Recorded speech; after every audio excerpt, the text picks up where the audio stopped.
6 రాతి బాణలు ఉండెను. ఎన్ని బాణలు ఉన్నాయమ్మా? ఎందుకు పెట్టారు వాటిని? ఎందుకు పెట్టారు? శుద్ధీకరణ ఎక్కడ చేయాలి? అక్కడ పెండ్లి జరుగుతూ ఉంది, అవునా? పెండ్లి జరుగుతూ ఉంది. ఆ పెండ్లి జరిగేటప్పుడు ఆ పెండ్లికి బయట 6 రాతి బాణాలను అక్కడ ఉంచారు. 6 రాతి బాణాలను అక్కడ ఉంచినట్లు మన వాక్యంలో మనం చూస్తూ ఉన్నాం. ఎందుకు ఆ రాతి బాణాలను ఉంచారు? అందులో వాక్యంలోనే ఉంది. ఆ వాక్యం 6వ వచనం చదవండి. ఆచారం ప్రకారము శుద్ధీకరణకై. శుద్ధి చేయటం అంటే ఏంటి? శుభ్రం చేసుకోవడం. శుభ్రం చేసుకోవటం అంటే ఏంటి? మలినాన్ని తొలగించుకోవటం. మన ఆ బంధువులు కానీ స్నేహితులు కానీ అక్కడికి వచ్చినప్పుడు ఆ వివాహానికి వచ్చేటువంటి వారందరూ కూడా ఏం చేయాలి? కాళ్ళు చేతులు కడుక్కుని శుభ్రం చేసుకుని ఆ యొక్క విందులోకి పాల్గొంటారని చెప్పి అక్కడ పెట్టారు 6 రాతి బాణలు. ఈ 6 రాతి బాణలు మనకి ఈరోజు ఏం బోధిస్తూ ఉన్నాయి? 6 రాతి బాణలు మనకి ఏం బోధిస్తున్నాయి మనం చూసినట్లయితే, ఈ 6 రాతి బాణలు వాళ్ళకి ఉపయోగం లేనటువంటి బాణలు. అవి పాతవి, పాత బాణలు, రాతి బాణలు. వాళ్ళకి ఉపయోగం లేదు కాబట్టి ఎక్కడ పెట్టారు? వాటిని బయట పెట్టారు, అవునా? మనం కూడా మన ఇంటికి బంధువులు వాళ్ళు వచ్చినప్పుడు కాళ్ళు కడుక్కోవటానికి ఎక్కడ పెడతాం? మనం ఆ చివర పెడతాం, అవునా? అలాగే వీళ్ళు కూడా రాతి బాణలు ఎక్కడ పెట్టారు? బయట పెట్టారు. కానీ విలువైనటువంటి వస్తువులు, ద్రాక్షారసం చేసే వస్తువులు, వంట పాత్రలు, రాగి పాత్రలు, విలువైన వస్తువులు ఎక్కడ పెట్టుకున్నారు? లోపల పెట్టుకున్నారు. ఇవి మనకి పనికి రావు, ఇవి పాతవి అని చెప్పి ఈ బాణలను ఏం చేశారమ్మా? ఆ శుద్ధీకరణకై వచ్చిన వాళ్ళు కాళ్ళు కడుక్కుంటారులని చెప్పి బయట పెట్టేశారు. వాక్యంలో ఉన్నటువంటి మర్మాన్ని మనం కొద్దిసేపు మనం ధ్యానం చేసుకుందాం. ఈ రాతి బాణల ద్వారా దేవుడు మనకి ఏం తెలియజేస్తూ ఉన్నాడు? పెళ్ళి అంటే పెళ్ళి ఎక్కడ జరుగుతుంది? కానాలో. ఎవరిది పెళ్ళి? ఎవరిది పెళ్ళి? కానాలో అనేటువంటి ఊరిలో. ఎవరింట్లో పెళ్ళి? మనం ఒక ఊరు పెళ్ళికి వెళ్ళాం అనుకోండి, పలానోళ్ళు పెళ్ళి అని తెలుస్తుందిగా, తెలియకుండా వెళ్ళిపోతామా? ఎవరి పెళ్ళి? సలోమి వాళ్ళ ఇంటిలో పెళ్ళి. ఎవరింట్లోనమ్మా? సలోమి ఎవరు? మరియ తల్లికి సహోదరి. అన్నదమ్ములు, అక్క చెల్లెళ్ళు, పిల్లలు ఉంటారు కదా, అలాగా ఆ సలోమి మరియ తల్లి యొక్క సహోదరి. అమ్మ, మా ఇంట్లో మా అబ్బాయి పెళ్లి జరుగుతూ ఉంది కాబట్టి నువ్వు ఆ రోజు పెళ్లికి రా అని చెప్పి మరియ తల్లిని ఆ యొక్క సలోమి ఆహ్వానించింది. ఈ మరియ తల్లి వెళ్తూ ఏం చేసింది? యేసు ప్రభువును కూడా తన కుమారుని కూడా వివాహానికి తీసుకెళ్ళినట్టు 1, 2, 3 వచనాల్లో చక్కగా వ్రాయబడి ఉంది. కాబట్టి పెండ్లి అనేది ఎక్కడ జరుగుతుంది? కానాలో జరుగుతూ ఉంది. అయితే యూదుల యొక్క ఆచారం ప్రకారము అక్కడ పెండ్లి ఎన్ని రోజులు జరుగుతుందంటే 1 వారం రోజులు జరుగుతుంది. మన ఇళ్ళలో పెళ్లి ఎన్ని రోజులు జరుగుతుంది? ఒక్క రోజుతోనే మనకి ముగించుకుంటాం. కానీ యూదుల ఆచారం ప్రకారము వివాహం అక్కడ 1 వారం రోజులు జరుగుతుంది. 6 రోజులు ఏం చేస్తారంటే ద్రాక్షారసాన్ని ఇస్తూ ఉంటారు. వచ్చిన అందరికి పిలుస్తూ ఉంటారు. ప్రతిరోజు బంధువులు పిలుస్తారు, స్నేహితులు వస్తారు, వాళ్ళకి ఆప్యాయత విధేయత కలిగిన వాళ్ళు అందరూ వస్తారంట. వచ్చినప్పుడు వాళ్ళకి ఏమి ఇవ్వాలి? ద్రాక్షారసమును కొరత లేకుండా వాళ్ళకి ఇవ్వాలి. ద్రాక్షారసాన్ని అందిస్తూ ఉండాలి. అయితే వివాహములో యూదుల ఆచారం ప్రకారము వివాహములో ప్రధానమైనటువంటి ఘట్టం ఏంటంటే ద్రాక్షారసం. మన వివాహాల్లో ప్రధానమైనది ఏంటమ్మా? భోజనాల్లో ఏంటి? నేను వంకాయ కూరేసి పెడతాను, నువ్వు తిని వెళ్ళిపోతావా? మన భోజనాల్లో మనం చూసినట్లయితే ఏముండాలి? లేకపోతే ఏమంటాం మనం? వచ్చి ఎంత నెయ్యేసి పెట్టినా ఎన్నేసి పెట్టినా ఏం చేస్తాం మనం? పెట్టేళ్లే మా లావు భోజనాలు పెట్టేళ్ళే అని చెప్పి మనము అంటాం. అలాగే యూదుల ఆచారం ప్రకారము వారి వివాహంలో ప్రధానమైనటువంటి ఘట్టం ఏంటంటే ద్రాక్షారసం. కాబట్టి ఆ ద్రాక్షారసాన్ని సిద్ధం చేసుకున్నారు. వచ్చిన వాళ్ళందరికీ, బంధువులకి, స్నేహితులకి, అందరికీ, ఇరుగు పరివారికి ఇస్తున్నారు, తింటున్నారు, జరుగుతూ ఉంది. 7వ రోజు కూడా జరుగుతుంది. 7వ రోజు సాయంత్రం వివాహం జరుగుద్ది. కాబట్టి 7వ రోజు వచ్చేసరికి ఏమైపోయిందమ్మా? వివాహం. బంధువులు వచ్చేసరి పొద్దుటే వచ్చిన వాళ్ళందరికీ ద్రాక్షారసం ఇస్తున్నారు. ఆ సగం అయ్యేసరికి ఏమైపోయింది? ద్రాక్షారసము అయిపోయింది. Praise the lord, praise the lord. తండ్రి వందనం, తండ్రి స్తోత్రం, యేసువా వందనం, యేసువా స్తోత్రం. Praise the lord, praise the lord. ద్రాక్షారసం అయిపోయింది. ద్రాక్షారసం అయిపోయిందని ఆ యొక్క యజమానురాలు సలోమి, తన భర్త, మరి కుటుంబ సభ్యులు ఎవరంటే వాళ్ళు తనలో తాను ఏం చేస్తున్నారు? బాధపడుతున్నారు, దుఃఖపడుతున్నారు. సంతోషం లేదు. పెళ్ళైనసరికి ఎలా ఉండాలి? సంతోషం ఉండాలి, ఆనందం ఉండాలి, అందరిని పలకరించుకుంటూ చక్కగా తిరుగుతూ ఉండాలి. కానీ వాళ్ళు ఏదో బాధపడుతూ ఉన్నారు, ఏదో వేదన చెందుతూ ఉన్నారు. వాళ్ళలో సంతోషం లేదు ఆ ముఖంలో. ఏంటి, ఎందుకని వారు సంతోషంగా లేరు? ద్రాక్షారసం అయిపోయింది. ఇంకా బంధువులు వస్తున్నారు కాబట్టి వీళ్ళందరి ముందు నేను అవమానించబడుతున్నాను, వీళ్ళందరూ నన్ను హేళన చేస్తారు, కాబట్టి ఏం చేయాలి అని మదన పడుతూ ఉన్నారు. అయితే వీళ్ళు బాధపడుతున్న సంగతి, వీళ్ళు దుఃఖిస్తున్నటువంటి సంగతి, లోపల కుమిలిపోతున్నటువంటి సంగతిని ఎవరు గమనించారు? మరియ తల్లి గమనించింది. ఎందుకు మరియ తల్లి గమనించింది? పెళ్లిలో చాలా మంది ఉన్నారు కదా, అనేక మంది వచ్చి ఉన్నారు కదా, బంధువులు కానీ స్నేహితులు అందరూ వచ్చారు కదా. మరియ తల్లే ఎందుకు చూసింది ఆడ ముఖం? మీ అవసరం ఏమైనా తీర్చిందా? తన యొక్క సహోదరి కాబట్టి, తన యొక్క సహోదరి కాబట్టి వెంటనే ఏంటమ్మా ఇలా ఉన్నావు, బాధపడుతున్నావేంటి అని తన కుటుంబ సభ్యురాలుగా ఆ మరియ తల్లి ఆ సలోమిని అడిగింది. అప్పుడు చెప్పింది, అక్క ద్రాక్షరసము అయిపోయింది, తక్కువగా ఉంది, కాబట్టి వచ్చేటువంటి వాళ్ళకి ఏం చేయాలి అని బాధపడుతున్నామని చెప్పినప్పుడు ఇక్కడ వాక్యంలో మనం చూసినట్లయితే 5వ వచనంలో చూద్దాం. తల్లి సేవకులతో ఆయన చెప్పినట్లు ఆ మరియ తల్లి అక్కడ ఒక అద్భుతమైనటువంటి సలహానిస్తూ ఉంది. ఒక అద్భుతమైనటువంటి సలహా తన కుటుంబంలో బాధపడుతున్నటువంటి ఆ కుటుంబానికి ఒక అద్భుతమైనటువంటి సలహాను అక్కడ చేస్తూ ఉంది. నువ్వు కంగారు పడబాకు, నువ్వు బాధపడబాకు, యేసయ్య ఇక్కడే ఉన్నాడు, నా కుమారుడు, నువ్వు బాధపడకని ఆ యొక్క సలోమిని ధైర్యపరిచింది. మరియ తల్లి ఆ కుటుంబాన్ని ఏం చేస్తుందమ్మా? ధైర్యపరిచింది. కాబట్టి ఆ తల్లి కుటుంబానికి ధైర్యాన్ని ఇచ్చేటువంటి తల్లిగా మనము చూడాలి కానాను విందులో. అర్థమైందా? అయితే ద్రాక్షరసం ఎందుకు అయిపోయిందంటారు? ఎక్కువ మంది జనాలు వచ్చి ఉండొచ్చు, ఒకటి మనం అనుకుందాం, గ్రంథంలో లేదు. లేదా తనకున్నటువంటి ఆర్థిక పరిస్థితిని బట్టి ఎక్కువ ద్రాక్షారసాన్ని చేయలేకపోవచ్చు. అంతేనా? మనకు ఆర్థిక స్తోమత లేనప్పుడు మనం ఎక్కువ చేయలేం కదా, వాళ్ళు తక్కువ చేసి ఉండవచ్చు. ఇంకా ఆలోచన చేస్తే ఇప్పుడు ద్రాక్షారసం డబ్బులు ఉన్నప్పటికీ కూడా ద్రాక్షారసం అయిపోయింది కాబట్టి గబగబా కొట్లోకి వెళ్ళి ద్రాక్షారసం ఎంతమందికి కావాలని మళ్ళీ ఒక 20 బాటిల్స్ అలా కొనుక్కు రావడానికి అవకాశం ఉందా? లేదు. ద్రాక్షారసాన్ని ఏం చేయాలి? ఒక 10-15 రోజుల ముందుగానే ఆ ద్రాక్షారసాన్ని తయారు చేసుకుని పులియబెట్టి ఉంచుకోవాలి. కాబట్టి చేతిలో డబ్బులు ఉన్నప్పటికీ కూడా గబగబా వెళ్ళి కొనుక్కు రావడానికి కూడా అవకాశము లేదు. ఈ స్థితిలో ఆ కుటుంబ సభ్యులు మదన పడుతూ ఉన్నప్పుడు మరియ తల్లి రంగప్రవేశం చేసింది. అక్కడికి చేసి, అమ్మా నువ్వు బాధపడబాకు, దీని పరిష్కార మార్గం ఆలోచిద్దాము, నువ్వు ధైర్యముగా ఉండు అని యేసయ్య దగ్గరికి వెళ్ళింది. యేసయ్య దగ్గరికి వెళ్ళి, అయ్యా ఈ వివాహంలో, ఈ కుటుంబంలో ఏమైంది? ద్రాక్షరసము తక్కువగా ఉందని చెప్పింది. యేసు ప్రభు ఏమన్నాడు? నీకేమి పని, ఆ సమయం ఇంకనూ కాలేదు. యేసు ప్రభు యొక్క ఉద్దేశం ఏమిటంటే ప్రతిదానికి ఒక ఉపదేశకుడి గ్రంథంలో రాయబడి ఉంది. ఉపదేశకుడి గ్రంథంలో ప్రతిదానికి ఒక సమయం ఉంది. పుట్టుటకు ఒక సమయము, నవ్వుటకు ఒక సమయము, విడుచుటకు ఒక సమయము, మరి ప్రతిదానికి కూడా ఒక సమయం ఉంది.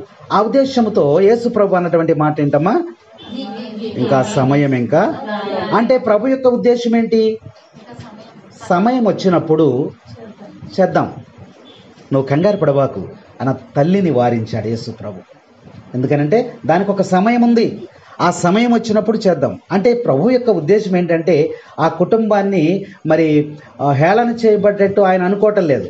వాళ్ళు దుఃఖపడుతున్నారు కదా, దుఃఖంలోంచి బయటేద్దాం, సంతోషంగా వాళ్ళు ఈ యొక్క వివాహాన్ని జరుపుకున్నట్టు చేద్దాం. కానీ ఇంకా సమయము, ఆ సమయం వచ్చినప్పుడు చేద్దామని మరీ తల్లితో చెప్పినప్పుడు ఆమె పక్కకి వెళ్ళిపోయి ఏం చేసిందమ్మా, తన సేవకులు, వివాహంలో సేవకులు ఉంటారు కదా, అంటే భోజనాలు వడ్డించేవాళ్ళు, వంటలు చేసేవాళ్ళు, వాళ్ళందరూ ఉంటారు కాబట్టి వాళ్ళని పిలిచింది. వాళ్ళని పిలిచి మరియ తల్లి ఏం చెప్పింది, ఆయన చెప్పినట్లు. ఎందుకు చెప్పింది అలా? ఇది మంచి సలహా, అద్భుతమైనటువంటి సలహా. వరంగా చెప్పాలంటే మరియ తల్లి చిన్న ప్రసంగం చేసిందని కూడా మనం చెప్పొచ్చు. అర్థమైందా? తర్వాత మరియ తల్లి తన సొంత ఆలోచనను ఉపయోగించలేదు అక్కడ. మనమైతే ఏం చేస్తాం, సొంత ఆలోచన చేస్తాం. పెళ్లి భోజనాలు పెడతా ఉన్నాం, సాంబార్ అయిపోయింది, అమ్మ అయిపోయింది, సాంబార్ అయిపోయింది, ఏం చేయమక్క అది అని అడిగితే మీరేం చెప్తారు? అబ్బా ఏం చెప్పారు అద్భుతంగా, ఏం చెప్తారు? అందులో కొంచెం నీళ్లు పోసి అమ్మా, నీళ్లు పోతే సరిపోదు. పెరుగు అయిపోయింది, పెరుగు అయిపోతే ఆఖరికి ఎంతమంది 10 మంది ఉన్నారమ్మా, 2 లోటాలు నీళ్లు పోయి అందులో తిప్పు, పలుసు, తెల్లగానే ఉన్నాయిగా. మన సొంత ఆలోచనను మనం పెడుతూ ఉంటాం. కానీ మరియ తల్లి అక్కడ సొంత ఆలోచన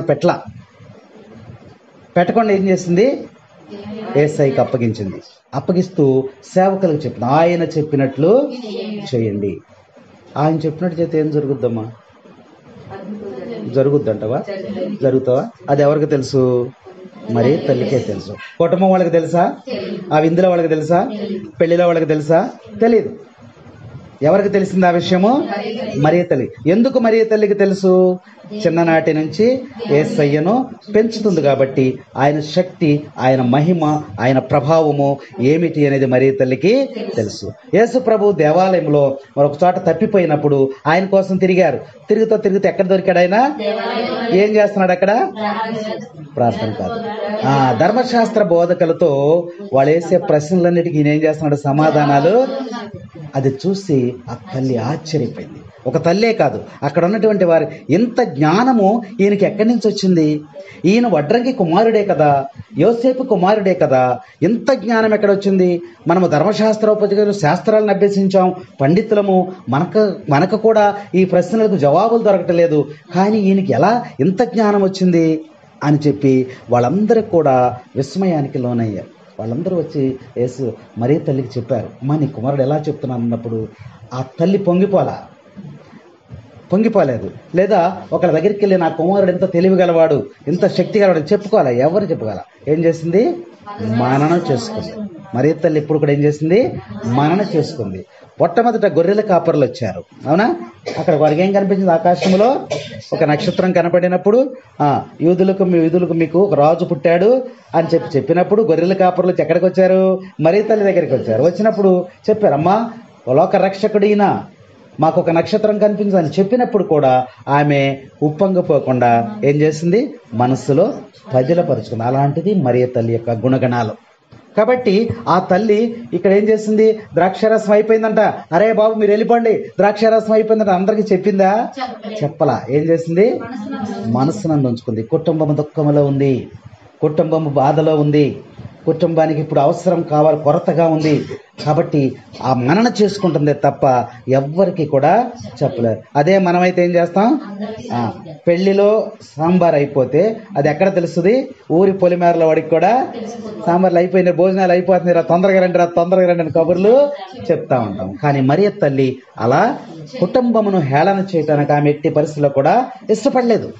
కాబట్టి ఆ మరియ తల్లి చేసినటువంటి ఆ యొక్క చిన్న ప్రార్థన అన్నమాట, మీరు వెళ్ళి ఆయన చెప్పినట్లు చేయుడి, ఆయన చెప్పినట్లు చేయుడి.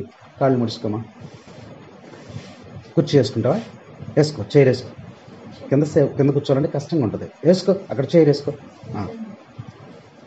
ఎందుకు కాళ్ళు ముడుచుకోవద్దన్నానంటే మీ మీద కోపమేం కాదు. దేవుని దగ్గర ఉన్నటువంటి దూతలు ఎన్ని రెక్కలు ఉంటాయి? దూతలకి 6 రెక్కలు, 6 రెక్కలు ఉంటాయి. 2 రెక్కలతో ముఖమును కప్పుకుంటాయి, 2 రెక్కలతో కాళ్ళను కప్పుకుంటాయి, 2 రెక్కలతో ఎగరడానికి సిద్ధముగా ఉంటాయి. ముఖం ఎందుకు కప్పుకున్నాయి? దేవునిని ప్రత్యక్షముగా చూడలేక, లేదా గౌరవము, లేదా వినయము, విధేయత. దేవుడంటే గౌరవం కలిగి ఉండటం. కాళ్ళకెందుకు కప్పేసుకున్నాయి? దేవుని దగ్గరికి వెళ్ళినప్పుడు పాదములు దేవుని వైపు చూడాలి. అందుకనే తన పాదాలు దేవునికి చూపించకుండా 2 రెక్కలని పాదాలతో 2 రెక్కలను ఆడిస్తున్నాయి. ఎందుకు ఆడిస్తున్నాయి? రెక్కలు ఆడించుటంటే అర్థం ఏంటి అమ్మా? ఇంకేమైనా అర్థం వస్తుందా? స్తుతించుట ఒకటి. దేవుడు ఏదన్నా పని చెబితే వెంటనే బయలుదేరటానికి. వీడికి ఏదైనా పని చెప్పండి రా బాబు, రెక్కలు కట్టుకుని వెళ్ళిపోతాడు అంటారు మనం సామెతలు. అంటావా? అంటే ఏంటి? వెంటనే వెళ్ళిపోతాడు అన్నమాట. అందుకని దేవుడు ఆజ్ఞ ఇవ్వగానే వెళ్ళిపోయి ఆ పనిని చేయటానికి సిద్ధముగా ఉన్నాయని అర్థం. అందుకనే దేవుని వద్దకు వచ్చినప్పుడు అక్కడ మరియ తల్లి ఉంది, యేసయ్య ఉన్నాడు కాబట్టి పాదాలు మనం ఏం చేయాలి? ఎదురుగా కనపడకుండా దాన్ని కప్పుకోవాలనేటువంటి ఉద్దేశంతో తెలియజేస్తూ ఉన్నాను. ఓకేనా? తర్వాత ఎక్కడున్నాం మనం? ఎక్కడున్నామా? మరియ తల్లి ఆయన చెప్పినట్లు చేయుడు 5వ వచనములో ఆయన చెప్పినట్లు. ఎందుకంటే ఆ యొక్క శక్తి, యేసయ్య యొక్క శక్తి, మహిమ, ఆ యొక్క కార్యాలన్నీ కూడా ఆమెకు తెలుసు. అందుకనే ఆమె మౌనముగా ఉండి ఆయన చెప్పినట్లు చేయండి. ఏమైనా ఉన్నాయా? ఆమె చెప్పినట్లు చేసిన ఏమైనా ఉన్నాయమ్మా? మరియా మార్తలను జ్ఞాపకం చేసుకుందాం ఒకసారి. మరియా మార్తలను జ్ఞాపకం. ఏ ఊరు వాళ్ళది? నున్నా? ఏ ఊరమ్మ వాళ్ళది? మరియా, మార్తలు, లాజరు ముగ్గురు ఉన్నారు కదా. వాళ్ళదే ఊరు?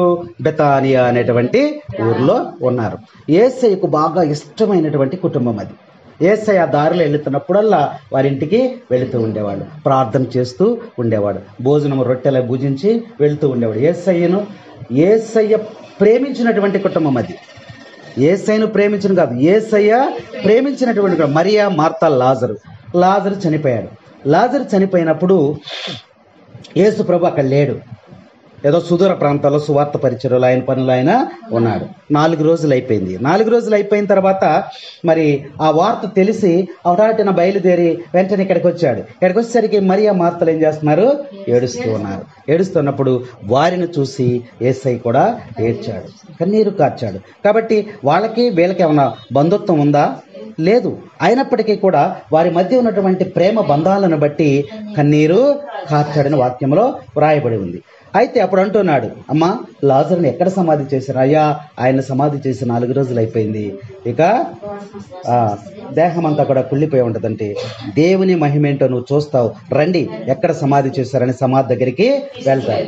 వెళ్ళిన తర్వాత సమాధి ఎలా చేశారు? అక్కడ గుహలో పెట్టారు. దాని ముందేముంది? రాయిని పెట్టారు. అక్కడికి వచ్చిన తర్వాత యేసు ప్రభు ఏమన్నాడమ్మా? ఏమన్నాడు? దానికి ముందు ఏమన్నారు? ఈ బండని, రాతిని తొలగించండి. యేసు ప్రభు తొలగించలేడా? మరి ఆయన తొలగించవచ్చుగా. యేసు ప్రభు అన్న మాట ఏంటి? ఈ రాతిని మీరు తొలగించండి అన్నప్పుడు, ఏం మనుషుని లేపుతానంటున్నావు, ఈ రాయిని తొలగించలేవని ఎవరన్నా అన్నారు అక్కడ? మరియ తల్లి ఏం చెప్తుంది? ఇప్పుడు ఆయన చెప్పినట్లు అప్పుడే అద్భుతం జరుగుతుంది. ఆయన చెప్పినట్లు ఇప్పుడు ఏం చెప్పాడు ఆయన? రాతిని తొలగించండి అన్నారు. అప్పుడు వెళ్ళి వెంటనే ఆ రాతిని తొలగించినప్పుడు లాజరు లా వెలుపలికి అన్నప్పుడు వెంటనే ఆ యొక్క లాజరు లేచి బయటికి వచ్చాడు. Praise the lord, hallelujah, hallelujah, praise the lord, praise the lord. ఆయన చెప్పినట్లు చేయటం ద్వారా అక్కడ ఒక అద్భుతం అనేది జరిగింది. మరియ తల్లి చెప్పినటువంటి మాట అది, ఆయన చెప్పినట్లు చేయుడి. ఇంకేమన్నా చెప్పింది ఎక్కడన్నా? ఎక్కడెక్కడన్నా జరిగినాయా?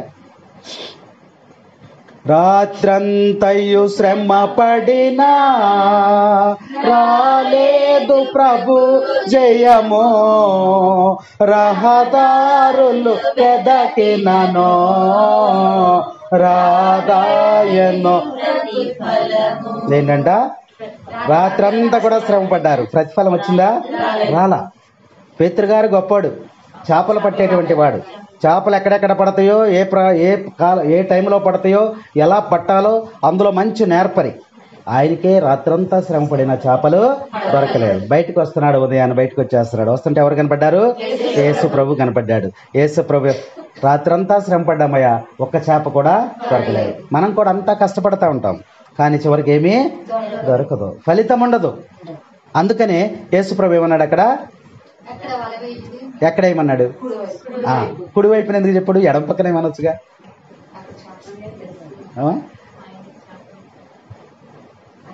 ఎడం పక్కన ఏమవచ్చు, కుడి పక్కనే ఎందుకేమన్నాడు? పేతురు ఈ కుడి వైపున వలవే అన్నాడు. కుడి వైపునంటే ఆశీర్వదించబడినటువంటి వారు, ఎడం వైపునంటే శపించబడినటువంటి వారు. అవునా? సిలువ గుర్తు ఎలా వేస్తాం మనం? పిత, పుత్ర, పవిత్రాత్మమున ఎటు నుంచి ఎటు వచ్చింది? ఎటు నుంచి వచ్చింది? ఎడమ నుంచి. ఎడమ నుంచి ఇటు నుంచి ఇటేస్తావా? ఎడమ నుంచి శపించబడినటువంటి స్థానము నుంచి ఎక్కడికి వస్తున్నాం మనం? ఆశీర్వదింపబడంలోకి రావాలి. అది సిలువ గుర్తులో ఉన్న అర్థం. ఇంకా చాలా ఉంది దాని గురించి, అది వదిలేద్దాం. కాబట్టి ఇప్పుడు పేతురు గారు ఏమన్నాడు ఇక్కడ? ఆ కుడి వైపున వలవేయండి. అప్పుడు రాత్రంతా వేసామయ్యా, ఒక్క చేప కూడా పడలేదు అని అన్నాడు ఆయన. ఏమన్నాడు? నీ మాట చొప్పున నేను ఇప్పుడు వల వేస్తానని వల వేసాడు. వల వేస్తే ఏం పడినాయమ్మా? వల చినిగిపోయిన చేపలు. ఎన్ని చేపలు పడినాయి? ఎన్ని చేపలు పడినాయి? నంబర్ చెప్పగలుగుతారా? ఎన్ని చేపలు పడినాయి? 153 పెద్ద చేపలు పడినాయి. ఏనమ్మా? 153 పెద్ద చేపలు పడినాయి అన్నమాట.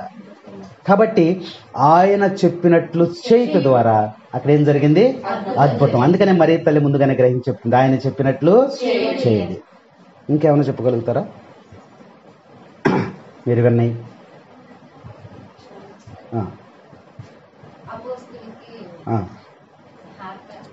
ఊచ చేయగలవాడు ఒకడు ఉంటాడు. ఊచ చెయ్యి అంటే ఏంటి? చెయ్యి పైకి లేదు. అలాంటి వాడు యేసయ్య దగ్గరికి వస్తాడు. అయ్యా నాకు స్వస్థత ఇవ్వయ్యా అన్నాడు. ఊచ చేయగలవాడని నా చెయ్య ఎంతో కాలం నుంచి పైకి లెగదయ్యా, నాకు స్వస్థ ఇమ్మన్నప్పుడు ఆయన అన్నాడు, నీ చేతిని పైకెత్తు అన్నాడు యేసు ప్రభు. ఏమన్నాడమ్మా? నీ చేతిని. అయ్యా ఇది ఎంతో కాలం నుంచి పైకి లేవటం లేదు, నేను ఎట్టా లేపగలను అన్నాడు ఆయన. అలా వెంటనే వాడు పైకి లేపాడు. లేపితే చెయ్యి పైకి లేచిపోయింది. Praise the lord, praise the lord, praise the lord. తండ్రి వందనం, తండ్రి స్తోత్రం, యేసువా వందనం, యేసువా స్తోత్రం, ప్రైజ్ ద లార్డ్. ఆయన చెప్పినట్లు చేయటం వలన ఏం జరుగుతుంది? ఒక అద్భుతం అనేది జరుగుతుంది. అందుకనే మరీ తల్లి ముందుగానే గమనించి ఆయన చెప్పినట్లు చేయ అని చెప్పి ఆ సేవకులకు సలహా ఇచ్చినట్లుగా వాక్యంలో మనము చూస్తూ ఉన్నాం. ఇంకా గ్రంథంలో చాలా ఉన్నాయి ఆయన చెప్పినట్లు చేసింది. అవునా? కాబట్టి ఇక్కడ వాక్యంలో మనము చూసినట్లయితే ఆయన చెప్పినట్లు చేయటం ద్వారా మన కుటుంబాలలో కూడా అద్భుతం అనేది జరుగుతుంది. ఈ సలహా ఇచ్చింది ఎవరు? మరియ తల్లి. అవునా? కాబట్టి మరియ తల్లి ద్వారా మనం ఆ సలహాలు తీసుకుని ప్రభు యొక్క దీవెనలు మనం పొందడానికి అవకాశం ఉందని వాక్యం మనకి తెలియజేస్తా ఉంది. అయితే ఇందులో ఉన్న మర్మాన్ని మనం జాగ్రత్తగా పరిశీలన చేసుకోవాలి. ఏమిటంటే యేసు ప్రభు చేపల్ని డైరెక్ట్గా చేపలను కూడా ఇవ్వగలడు. ఆయనకి ఆజ్ఞ ఇస్తే అవే పడతాయి. రాయి తొలగించి మనిషిని కూడా బయటకు తీయగలడు. ఊచ చేయగల వాడిని ఆయనే పట్టుకుని చేయి పైకెత్తగలడు. అవునా? ఇవన్నీ చేయగలడు. కానీ నువ్వు చేయవలసిన పనిని నువ్వు, నీకు అసాధ్యమైనటువంటి పనిని దేవుడు చేస్తాడు. గాల్లో దీపం పెట్టేసి దేవుడా ఇది ఆరకుండా చెయ్యాలంటే కుదురుద్దా? కుదరదు. అందుకనే ప్రభు ఏంటంటే నువ్వు చేయవలసిన పని నువ్వు చెయ్యి. ఒక ఆయన ఉన్నాడంట, దేవుడి దగ్గరికి వెళ్ళి ప్రార్థన చేసుకున్నాడంట. ప్రార్థన చేసుకుని, అయ్యా నాకు 3 కుమార్తెలు ఉన్నారు, వారి వివాహం చేయటం చాలా కష్టంగా ఉంది, నాకు ఒక లాటరీ తగిలేదట్టు. ఏం చెప్పాడమ్మా? లాటరీ అంటే డబ్బులు. లాటరీ తగిలేదట్టు చేయమన్నాడంట. ఓకే అలాగే తప్పకుండా చేస్తాను అని చెప్పేసి అన్నాడంట. మళ్ళీ 2వ రోజు వచ్చాడు, మళ్ళీ ప్రార్థన చేసుకున్నాడు. 3వ రోజు వచ్చాడు, 4వ రోజు, 5వ రోజు, వారం, నెల, 15, 10 నెలలు అయిపోయింది. అప్పుడు దేవాలయంలోకి వచ్చి దేవుని నిందిస్తున్నాడంట. నేను 10 నెలల నుంచి నీకు ప్రార్థన చేస్తున్నాను, నాకు లాటరీకి కూడా తగలలేదు, డబ్బులు రాలేదు, నా పిల్లలు ఇంకా నీ ప్రార్థనకు రాను, నీ దేవాలయానికి రాను, నీకు ప్రార్థన చేయను అని దేవుని దగ్గర అంటున్నాడు. అప్పుడు దేవుడు స్వరము విప్పి మాట్లాడంటారు, ఓ వెర్రివాడా, నువ్వు లాటరీ టికెట్ కొన్నావా? నీకు లాటరీ ఎట్టా తగులుతుంది? లాటరీ టికెట్ కూడా దేవుడే కొనిపెట్టాలా? నువ్వు చేయవలసిన పని ఏంటి? టికెట్ నువ్వు కొనాలి. కొంటే అది నీకు వచ్చేటట్టు ఎవరు చేస్తారు? అందుకనే దేవుడు ఏం చెప్తున్నాడంటే, నువ్వు చేయవలసిన పని నువ్వు చేయి. దేవాలయానికి రా, ప్రార్థన చేయి, ఆయన ఆజ్ఞలు పాటించు, జపమాలు చెప్పుకో, సమస్తము కూడా నువ్వు చేయి. నువ్వు చేయవలసిన పని అంతా నువ్వు చేయి. నువ్వు చేయలేని పని ఉందో చూసావా? చనిపోయిన మనిషిని నువ్వు లేపగలవా? నువ్వు చేయలేవు, నేను చేస్తా. అవునా? కాబట్టి నువ్వు చేయవలసిన పని నువ్వు చెయ్యి, నీకు అసాధ్యమైనటువంటి పని నేను చేస్తానని దేవుడు అక్కడ మనకి చక్కని సందేశాన్ని మనకి అందిస్తూ ఉన్నాడు. తర్వాత ఇక్కడ మనం చూసినట్లయితే మరే తల్లి ఆయన చెప్పినట్లు చేయడు. సేవకులు ఇప్పుడు ఎక్కడికి వచ్చారు? వాళ్ళు యేసయ్య దగ్గరికి వచ్చారు. ఎక్కడికి వచ్చారమ్మా? యేసయ్య దగ్గర. అయ్యా ఏం చేయమంటారు అని అడిగినప్పుడు, ఆ బాణలను నీటితో నింపండి, నీటితో నింపండి. ఎక్కడున్నాయి ఆ బాణాలు? బయట ఉన్నాయి. మారుస్తున్నాడు. బాణాలు ఎక్కడ ఉన్నాయమ్మయ్యి? బయట ఉన్నాయి. యేసు ప్రభు విందులోనికి వచ్చినప్పుడు యేసయ్య కంటిలో పడినవి ఏంటమ్మా? బాణాలు. చూసారా? యేసయ్య మొట్టమొదట ఆయన దృష్టిలో పడినవేంటి? పెళ్లిలో అనేసరికి ఏముంటాయి? చక్కగా డెకరేషన్ ఉంటుంది, లైటింగ్ ఉంటుంది, కొత్త కొత్త బట్టలు, పాత్రలు, వంటలు, రకరకాల వంటలు, మరి జిగేలు లైటింగ్లు అన్నీ ఉంటాయి. వచ్చిన వాళ్ళందరూ ఇవి చూస్తూ ఉంటారు. యేసయ్య అక్కడికి రాగానే ఆయన కంటిలో పడింది ఏంటి? బాణాలు, రాతి బాణాలు. ఎక్కడ ఉన్నాయి? బయట యేసయ్య దృష్టిలో పడినటువంటి బాణాలు, 6 రాతి బాణాలు. కాబట్టి యేసయ్య దృష్టిలో పడినప్పుడు అక్కడ అద్భుతం జరుగుతుంది. అవునా? నువ్వు యేసయ్య దృష్టిలో పడకుండా, దేవాలయానికి రాకుండా, ఆరాధనకు రాకుండా, పూజలకు రాకుండా, నీ ఇష్టానుసారం నువ్వు ఎక్కడెక్కడో తిరుగుతూ ఉంటే నీకు ఆశీర్వాదము రాదు. యేసయ్య దృష్టిలో నువ్వు పడాలి. యేసయ్య నువ్వు కనపడేటట్టు ఉండాలి.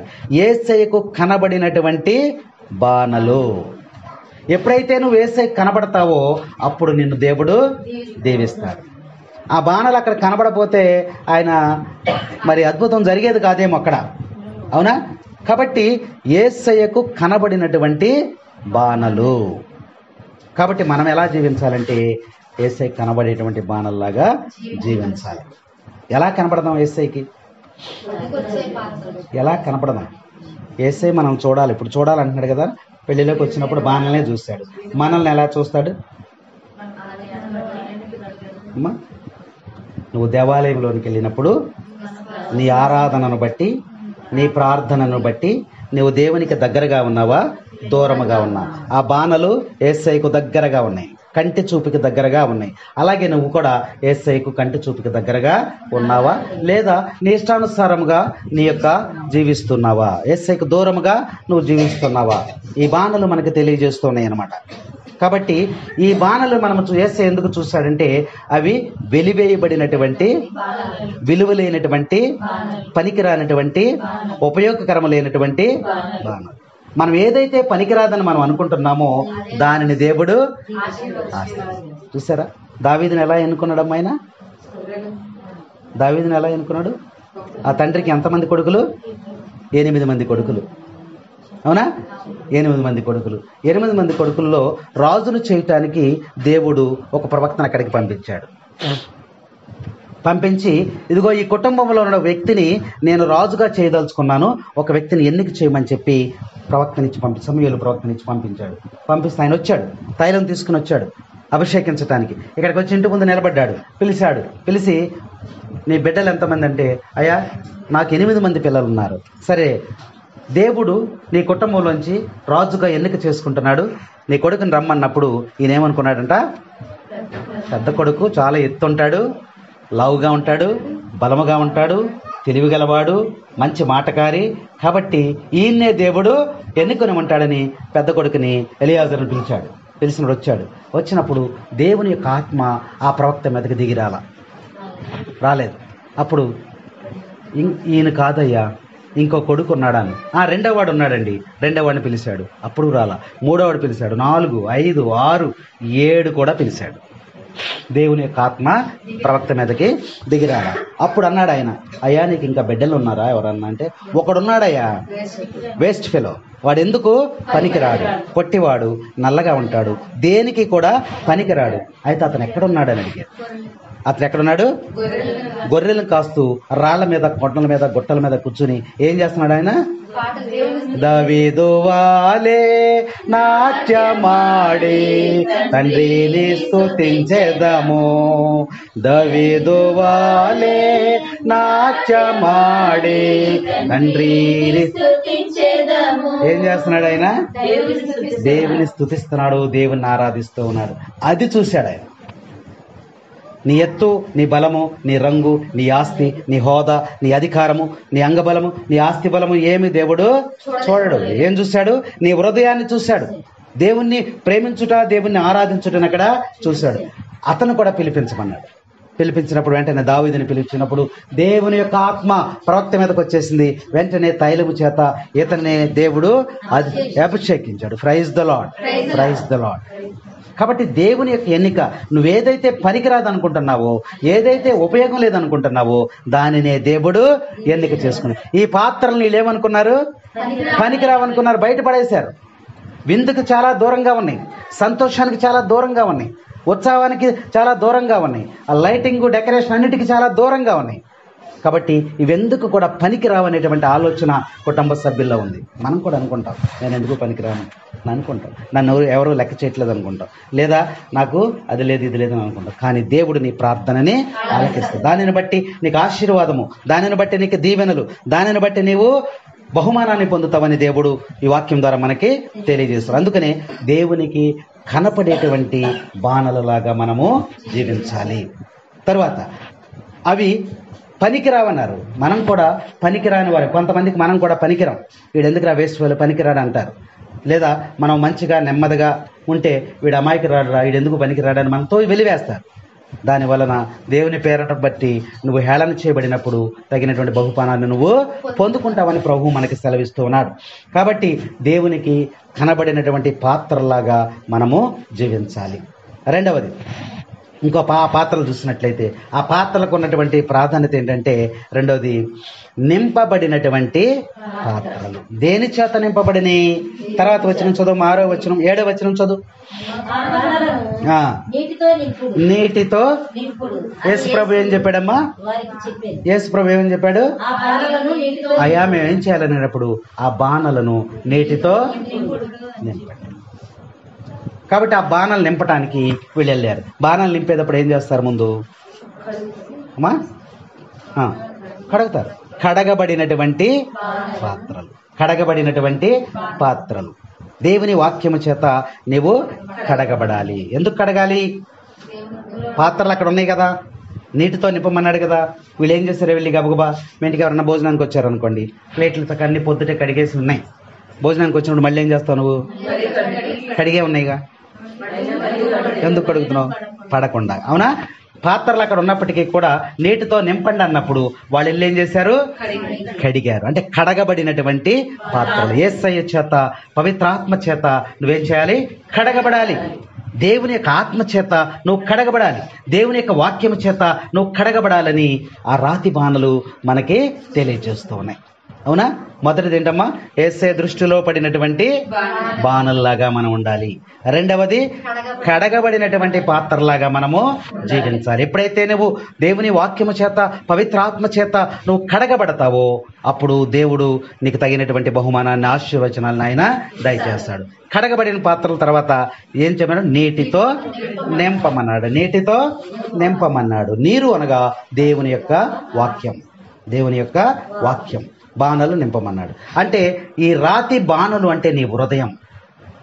రాతి బాణ అంటే నీ హృదయం. నీ హృదయం దేంతో నింపబడాలి? వాక్యము చేత. బాణలు నీటితో నింపబడుతున్నాయిగా. నీరు అనగా దేవుని యొక్క వాక్యం. నీరు చేసే పని ఏంటి? నీటి వలన ఉపయోగం ఏంటి? దప్పిక తీరుస్తుంది ఒకటి. శుభ్రపరచడానికి దేవుని యొక్క వాక్యము నీటితో పోలుస్తూ ఉన్నాడు. నీటి చేత మనం వస్తువులను శుభ్రం చేస్తాం, మలినాల్ని అన్నిటికన్నా తొలగించడానికి నీటిని ఉపయోగిస్తాం. అలాగే ఆత్మీయమైనటువంటి సందేశం ఏమిటంటే దేవుని యొక్క వాక్యము నీరు లాంటిది. అంటే వాక్యము, నీరు అనగా వాక్యము, ఆ వాక్యము చేత బాణలు నింపండి. అంటే నీ హృదయం అంతా కూడా వాక్యము చేత నింపబడాలి. ఎలా నింపబడాలి? చదువు మా వాక్యం వల్ల ఎలా నింపారు? అంచుల వరకు నింపబడిందంట. ఎక్కడి వరకు నింపబడింది? అది అంచుల వరకు నింపబడాలి. సగమే నింపితే ఏమవుద్ది?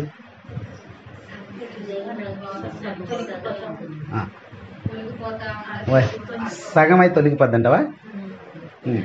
అంచులు పొరిలే వరకు కూడా బాణలు నింపారంట వాళ్ళు. కాబట్టి దేవుని వాక్యము చేత నీ హృదయం అంతా కూడా నింపబడాలి. కొద్దిగా ఖాళీ ఉందనుకో, అయ్యగారు వచ్చి కూర్చుంటారు అనమాట. అవునా? అవునా? ఈరోజు సువిశేషం మరి మీరు విన్నప్పుడు అందులో ఫాదర్ గారు మీకు చెప్పే ఉంటారు. ఏం చెప్పారు? చాటవలెను జల్లెడ, చాట జల్లెడ రెండు చెప్పుంటారు. చెప్పారా? చాట చేసే పని ఏంటి? చెరిగితే ఏం జరుగుతుంది? దుమ్మంతా పోయిద్ది, మంచి మిగులుతుంది. చాట అది ఎవరి చేతిలో ఉంది? యేసయ్య చేతిలో ఉంది. అవునా?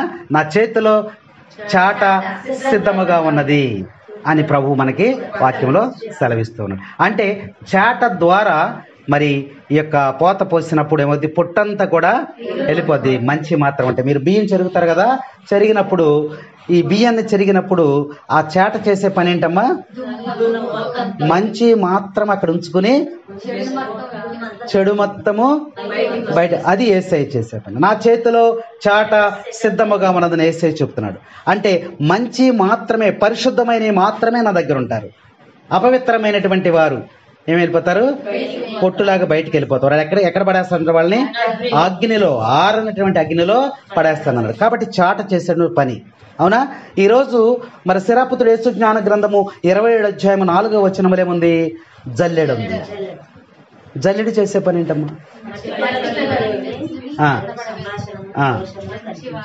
అది ఏది పారేస్తుంది, ఏది ఉంచుకుంటుంది? జల్లెడ మంచి వాటిని పారేస్తుంది. అంతేనా? చాటతో చెరిగినప్పుడు మంచి ఎక్కడ ఉంటున్నాయి? చాటలో ఉండి, చెత్త మాత్రమే బయటికి వెళ్తుంది. జల్లెడితో జల్లినప్పుడు ఏమవుతుంది? మంచి వెళ్ళిపోతున్నాయి. పైన ఏముంటాయమ్మా? చెత్త చెదారం అంతా పైన ఉంటుంది. ఈ జల్లెడు ఎవరి చేతిలో ఉంది?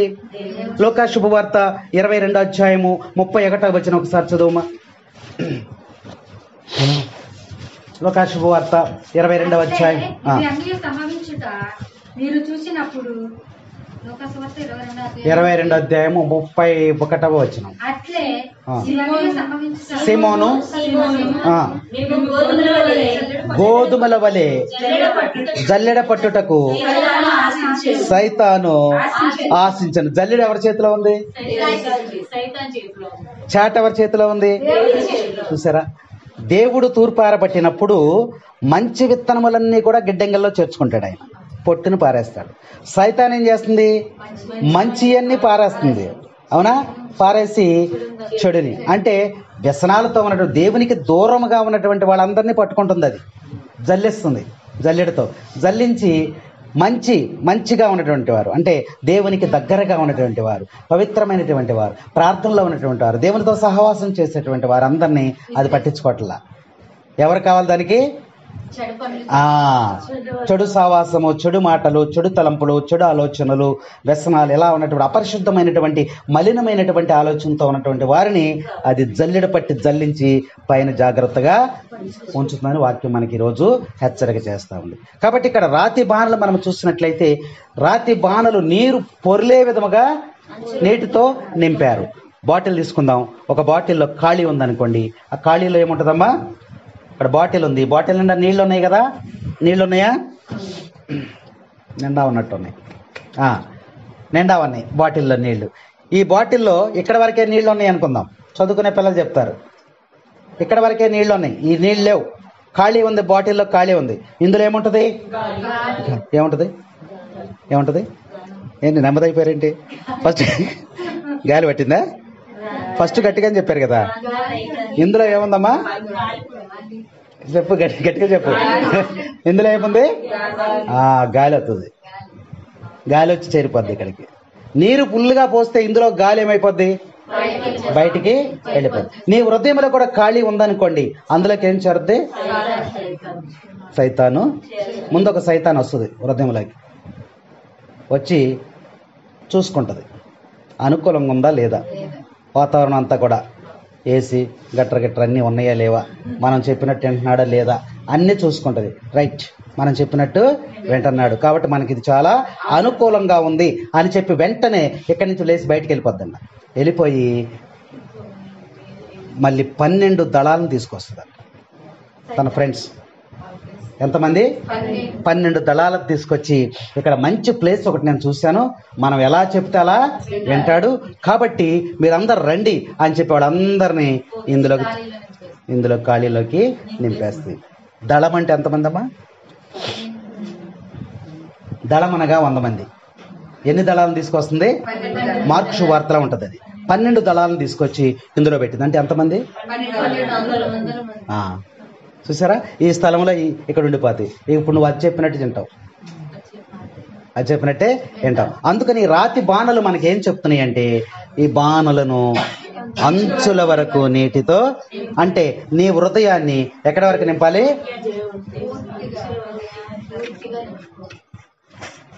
హృదయాన్ని ఎక్కడి వరకు నింపుకోవాలమ్మా?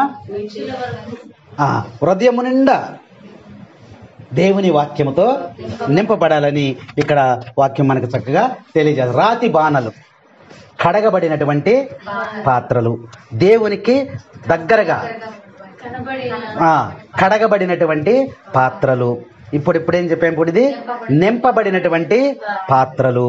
ఇంకా కుటుంబం యొక్క దుఃఖాన్ని సంతోషముగా మార్చినటువంటి బాణలు, కన్నీటిని తీసివేసినటువంటి ఆ బాణలు. కాబట్టి ఇవి పనికిరావు అనుకుని బయట పారేశాడు యజమానుడు. ఇవి పనికిరావని బయట పారేశాడు. మెరుస్తున్నటువంటి వాటిని లోపల పెట్టాడు. అందులోనే ద్రాక్షారసం తయారు చేశారు. పోస్తే ఏమైపోయింది? ద్రాక్షారసం అయిపోయింది. యేసు ప్రభు కూడా ఆ మెరిసేటువంటి కొత్త పాత్రలోనే ద్రాక్షారసం చేయొచ్చుగా, చేయలా. నువ్వేదైతే పనికిరాదని బయట పారేసావో దాన్నే యేసు ప్రభు తీసుకున్నాడు. అంటే ప్రభువుకి నువ్వు వెలివేసినటువంటిది చాలా అమూల్యమైనటువంటిదని. అందుకనే వాక్యంలో చెప్తాడు ఆయన, నీవు నాకు అమూల్యమైనటువంటి వాడవు, ఆణిముత్యముల కంటేను బంగారం కంటేను నువ్వు నాకు అమూల్యమైనటువంటి వాడు, విలువైనటువంటి వాడిని ప్రభు మనకి తెలియజేస్తున్నాడు. కాబట్టి ఆ యజమానుడు ఇది పనికిరావు, పాతయి ఎందుకు పనికిరాను బయట పారేశాడు. ఆ బాణలే ఏం చేసినాము? ఇప్పుడు తన యొక్క దుఃఖాన్ని తీసివేసి సంతోషం, అంటే యజమాని యొక్క కన్నీటిని తుడిచినటువంటి బాణలని ఇక్కడ వాక్యం మనకి తెలియజేస్తా ఉంది. తర్వాత చదువుమా, 7వ వచనం చదువు.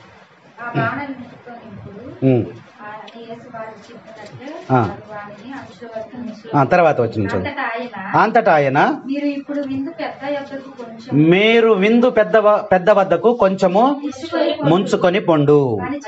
ఇప్పుడు యేసయ్య ఏం చెప్పాడమ్మా? నిండా నింపేశారు కదా, నీటితో నింపేశారు కదా. ఇప్పుడు ఎక్కడికి తీసుకెళ్ళమన్నాడు? విందు జరిపేటప్పుడు పెద్దలు ఉంటారు, భోజనాలు పెట్టేవాళ్ళు, వీళ్ళు పెద్దలు ఉంటారు కదా, అక్కడికి తీసుకుని వెళ్ళమన్నాడు. ఎవరు? యేసు ప్రభు. వీళ్ళు ఏం చేశారు? వెంటనే ముంచుకుని తీసుకెళ్ళాడు. విందు యజమాని ఆ పెద్ద దగ్గరికి తీసుకున్నాడు. ఆయన ఏం చేశాడు? తాగాడు, రుచి చూశాడు. ఏం చేశాడమ్మా? రుచి చూశాడు. రుచి చూచి ఏం చేశాడు ఆయన? అది ఎక్కడి నుంచి వచ్చినా అతనికి తెలియలేదు. ఒకటి. రెండవ పాయింట్, తర్వాత అతడు పెండ్లి కుమారుని పిలిచాడు. ఎవరిని పిలిచాడమ్మా ఆయన? ఆయన ఎందుకు పిలిచాడు? అరే నిన్ను పెద్ద రమ్మంటున్నాడు అన్నప్పుడు పెండ్లి కుమారుడు లేచి పాపం వచ్చాడు అక్కడికి. పెండ్లిలో ఉన్నాడు, అయినప్పటికీ కూడా పెద్దల్ని గౌరవించి అక్కడికి వచ్చాడు. వచ్చినప్పుడు, ఎరా ద్రాక్షారసం పక్కన పెట్టి దాచేసావా? ఇంత రుచిగా ఉంది అంటే ముందు తయారు చేసినప్పుడు కొద్దిగా తీసి పక్కన పెట్టేసావా, ఇలా అందరికి పోసిన ఆకారం తెచ్చి పెడుతున్నావా అని చెప్పి పెండ్లి కుమారుడిని నిందించాడు. ఎవరికి వచ్చింది? పెండ్లి కుమారుడికి వచ్చింది మాట. అయితే ఎందుకు వచ్చింది అక్కడ ఆ మాట, ఎందుకు వచ్చింది అని మనం ఆలోచన చేస్తే ఇది ఎలా వచ్చిందో ఎవరికి తెలుసు? సేవకులకు తెలుసు. ఇది నీరు ద్రాక్షారసం ఎలా మారిందో ఎవరు చేశారో ఎవరికి తెలుసు? సేవకులు. కానీ విందు ప్రధానంగా ఆయనకు తెలుసా?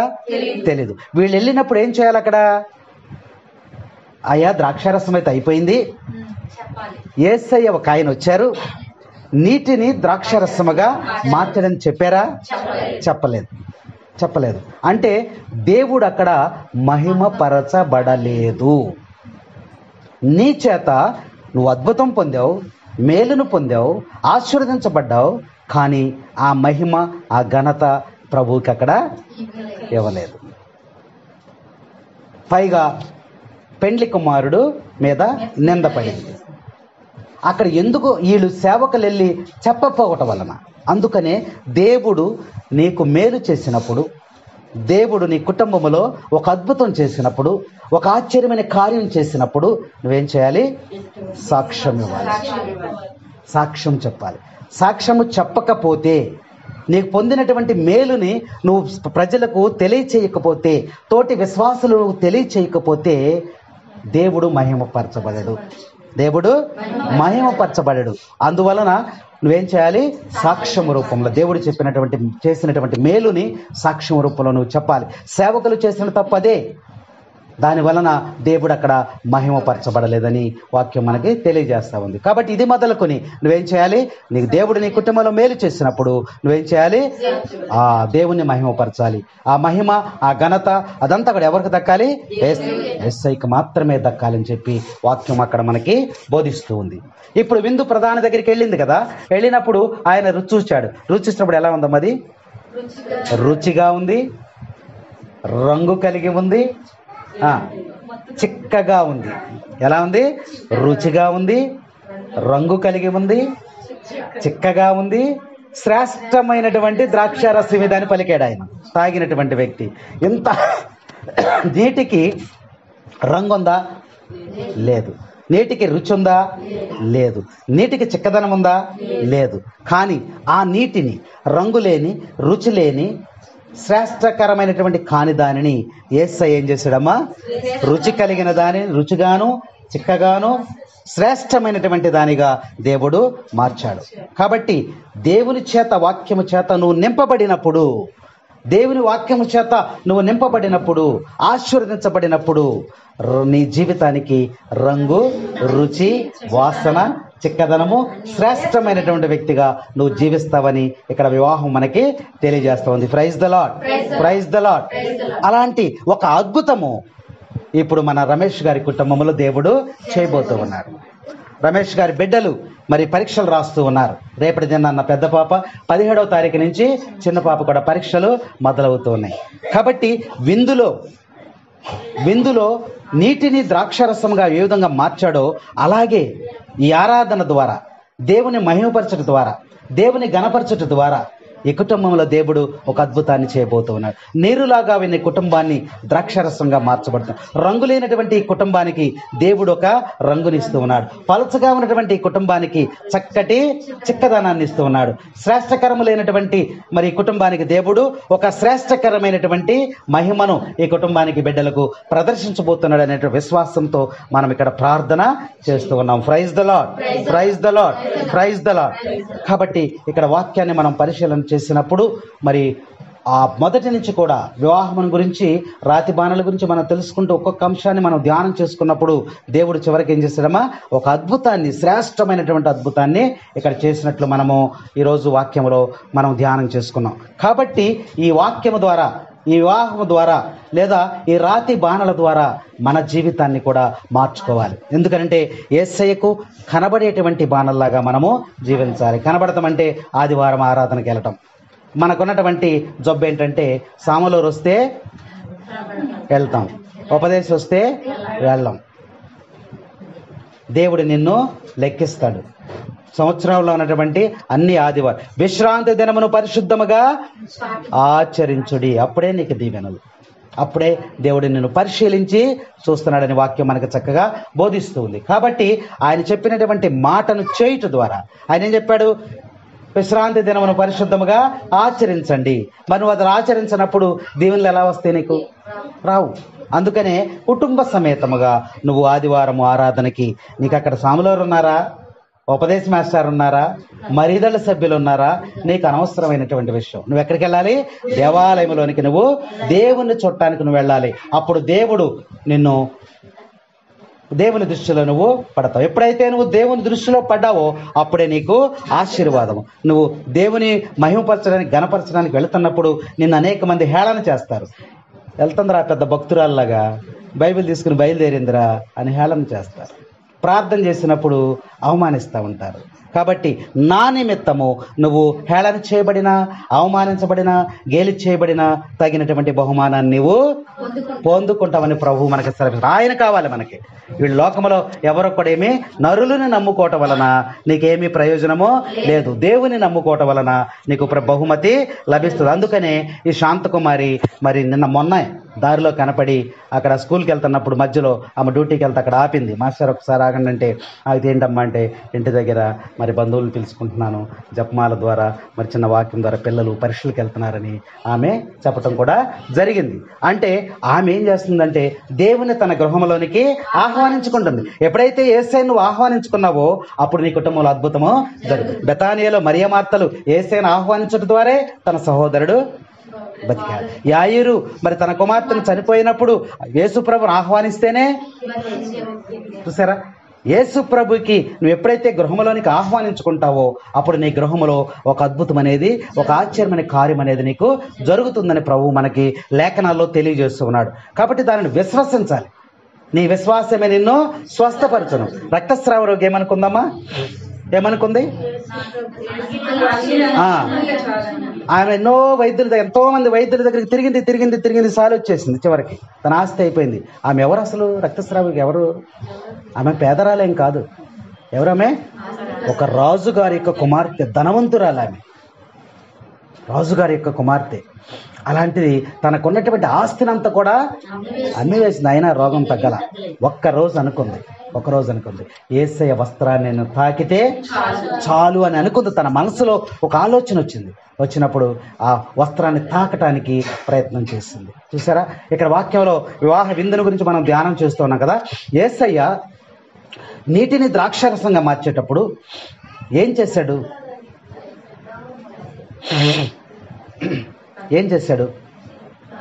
ఇప్పుడు రక్తస్రావ రోగి వెళ్ళి ఏం చేసింది? తాకింది కాబట్టి ఆమెకు మేలు జరిగింది. ఓకే. యేసు ప్రభు ఇక్కడ నీటిని తాకాడా? ఎక్కడుంది గ్రంథంలో? యేసయ్య నీటిని తాకలేదు. ఒక కుష్టి వ్యాధిగ్రస్తుడు యేసయ్య దగ్గరికి వచ్చి, అయ్యా నేను కుష్టి వ్యాధితో బాధపడుతున్నాను, నీకు ఇష్టమైతే నన్ను స్వస్థపరచంటే యేసు ప్రభు ఏమన్నాడు? నాకు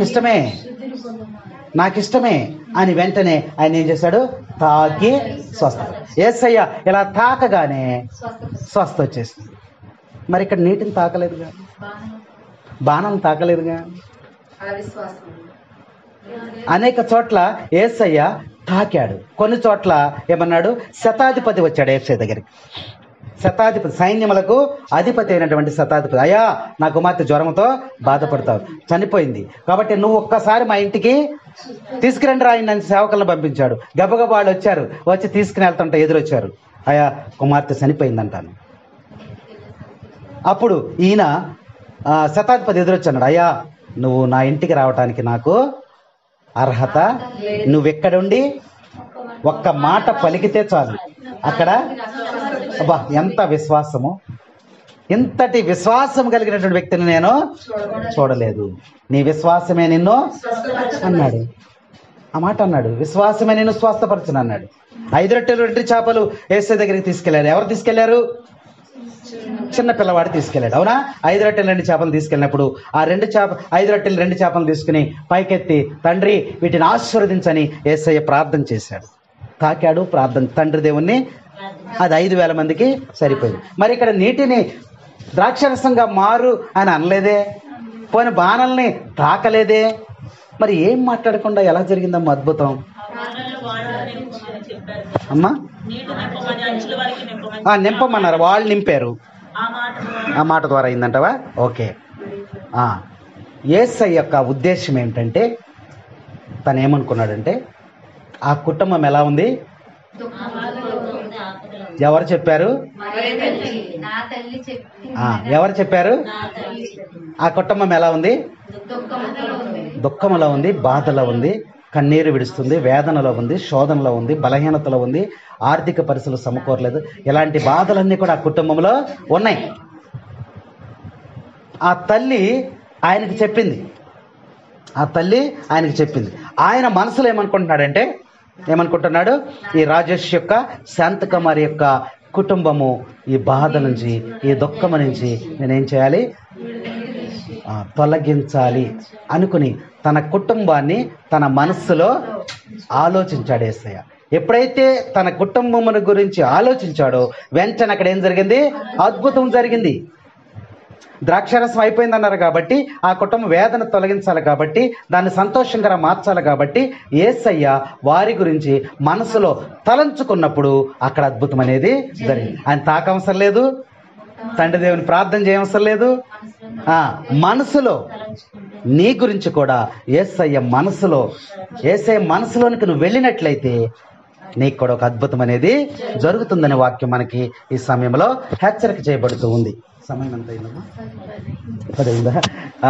వెళ్తా ఉంటుంది అట్లాగే. కాబట్టి ఈరోజు మనం విన్నటువంటి వాక్యములో దేవుడు మరి ఎంతగానో కుటుంబాన్ని దుఃఖం నుంచి మార్చివేశాడు. కాబట్టి అలాగే ఈ కుటుంబాన్ని కూడా మరి రాజేష్ కానీ, మరి శాంతకుమారి, ఇచ్చినటువంటి బిడ్డలు కౌశల్య, చిన్న కుమార్తె చెప్పు నీ పేరు చెప్పు, కార్తికేయ, ఈ బిడ్డల్ని మరి దేవుడు, వారికి ఒక తలంపు ఉంది, వారికి ఒక ఆలోచన ఉంది, వాళ్ళ మనసులో ఒక ఆలోచన ఉంది, మన మనసులో వేరే ఆలోచన ఉంది.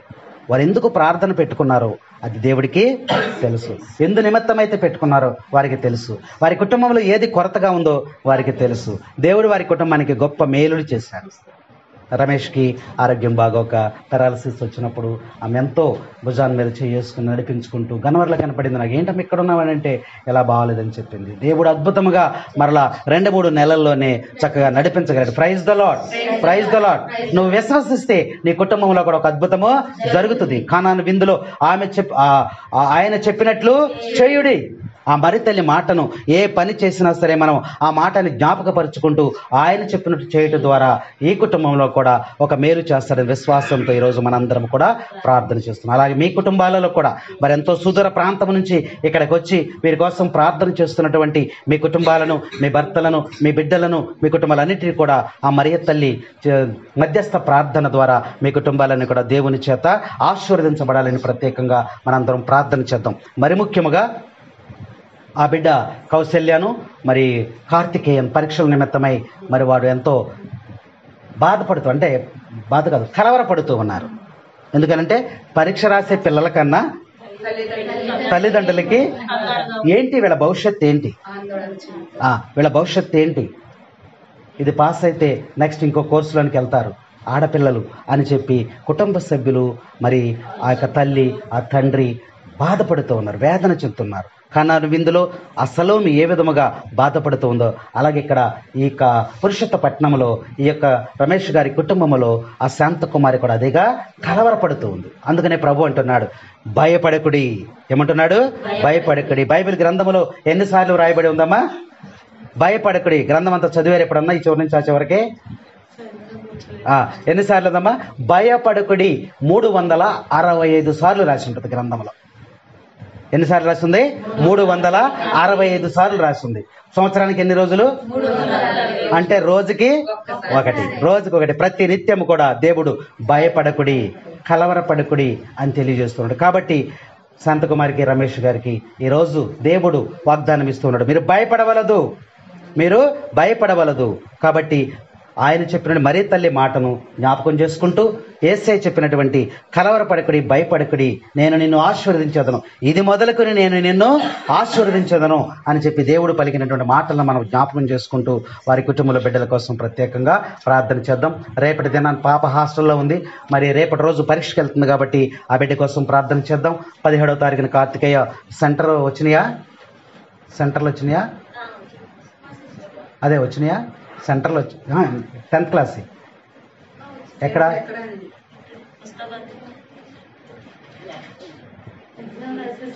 ఎగ్జామ్ రాసే సెంటర్ రాలేదు ఇంకా. సరే, వచ్చిన తర్వాత చెప్పు నాకు, ఓకేనా? అదే ఆ సెంటర్, అదే ఎక్కడ సెంటర్ ఎక్కడ అనేది నాకు ఒకసారి చెప్పు. కాబట్టి ఇక్కడ వాక్యంలో మనం చూసినట్లయితే మరి దేవుడు వారి దుఃఖాన్ని ఏ విధంగా తీసివేశాడు, అలాగే వీరి కుటుంబంలో ఉన్న బాధలన్నీ కూడా తీసివేయాలని ప్రత్యేకంగా మనం వారి కోసం ప్రార్థన చేద్దాం. పిత, పుత్ర, పవిత్రాత్మ నామమున ఆమెన్.